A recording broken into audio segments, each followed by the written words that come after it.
మిత్రులందరికీ కూడా ముందుగా ఉద్యోగపరమైన ఉద్యమాభివందనలు తెలియజేస్తున్నాను.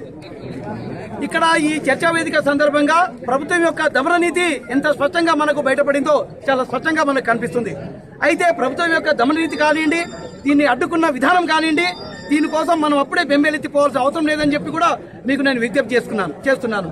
ఈ అడ్డుకున్న విధానాన్ని తప్పనిసరిగా సిపిఎస్ మిత్రులందరిలో మనందరిలో మరింత కసి పెంచేందుకు అది ఉపకరించాలని చెప్పి ఈ సందర్భంగా మిమ్మల్ని అందరినీ కూడా కోరుతున్నాను.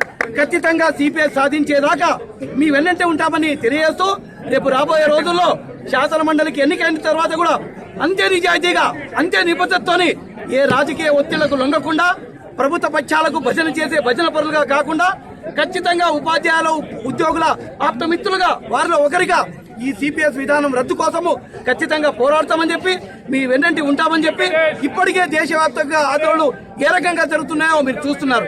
గత 10 దశాబ్ద కాలం పైగా ఈ సిపిఎస్ విధానం పైన మొత్తం సమాజంలోనే అత్యంత వ్యతిరేకత కనిపిస్తున్నది. ఖచ్చితంగా ఈ వ్యతిరేకత మరింత ప్రభుత్వాలపైన వ్యతిరేకత పెరగాలి, ఆ వ్యతిరేకత మరింత కసిగా పెరగాలి. ఖచ్చితంగా ఆ కసి ఆ వ్యతిరేకత సిపిఎస్ రద్దు కోసం ఉపకరించాలని చెప్పి ఈ సందర్భంగా తెలియజేస్తూ ఇందాక అన్నట్టుగా ఇక్కడ ఎస్పీ గారు సమాధానం చెప్పాలి, అక్కడ హోమ్ మినిస్టర్ గారు సమాధానం చెప్పాలి. అంతేకాదు పాలకుల పంచన చేరి వారికి భజన చేస్తున్న ఉపాధ్యాయ ఉద్యోగ మిత్రులుగా ఉన్న శాసనసభలో శాసన మండలిలో ఎవరైతే వ్యక్తులు ఉన్నారో వారందరూ కూడా ఇక్కడ ఈ రాష్ట్రంలో ఉన్న సిపిఎస్ ఉద్యోగ ఉపాధ్యాయులందరికీ వారికి సమాధానం చెప్పాలి, వారికి జవాబుదారీగా ఉండాలని చెప్పి ఈ సందర్భంగా వారికి తెలియజేస్తున్నాం మిత్రులారా.